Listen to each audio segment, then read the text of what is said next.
Në një garë që mblodhi mira ide dhe energji rinore nga gjithë Shqipëria, Gjimnazia Simzeneli në Gjirokastër u rëndit në vendin e tretë në Festivalin Kombëtar të Shkencës 2026 me projektin inovator VitaBot, një sistem robotik inteligjent i dedikuar fushës së shëndetësisë. Ky projekt u krijua nga nxënësit e shkollës, të cilët për muaj të tërë punuan me përkushtim për të sjellë një zgjidhje që synon lehtësimin dhe të përmirësojë shërbimet në sistemin shëndetësor përmes teknologjisë dhe inteligjencës artificiale. Neve në fillim ishim shumë të emocionuar për shkak të vlerësimit që na u bë, edhe në fillim nuk e prisim ndoshta çmimin që ta merrnim, ishin ato emocionet e momentit, por megjithatë kjo ishte një punë e palodhur e të tërë grupit ton dhe me të vërtetë ishim u ndjejëm shumë mirë që neve më në fund të vlerësuam për këtë gjë që kishim bërë, sepse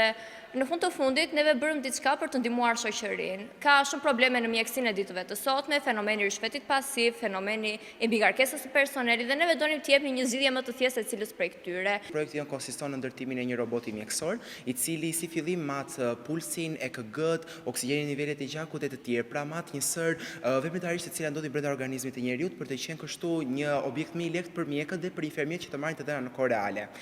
Gjatë vëzhgimeve që neve kemi vënë re që një problem shumë i madh në spitalet, jo vetëm në Gjirokastër, por edhe të Shqipërisë, ka qenë dotja në ajër dhe mjedisit. Që kështu neve kemi integruar po ashtu edhe dy sensor, i cili është sensori i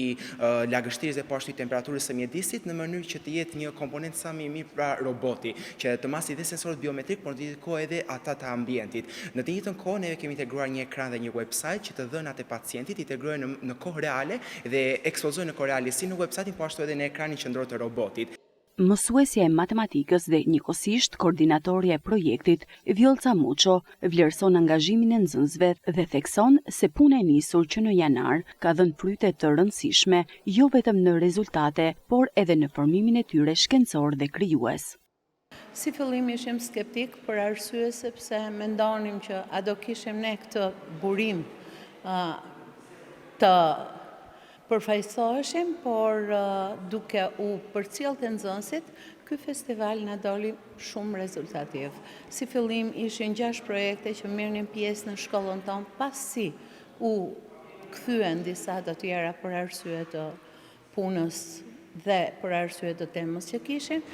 morëm pjesë në fazën në ZVA-n e Gjirokastrës, kur ishim një prej fituesve, dhe vazhduam në fazën e fierit, kur përsëri ishim një prej fituesve. Puna e fëmijëve ka qenë një punë shumë e madhe, si dhe për isin, ashtu edhe për produktin që ne mund të nxjerrim. Festivali Kombëtar i Shkencës u kthye në një skenë idesh dhe inovacioni, ku nxënësit nga gjithë Shqipëria sollen projekte të vlefshme për të ardhmen. Në këtë garë të fortë, Simzeneli në Gjirokastër u vlerësua në vendin e tretë, duke treguar se edhe në bankat e shkollës lindin ide që mund të bëhen zgjidhje reale për shoqërinë.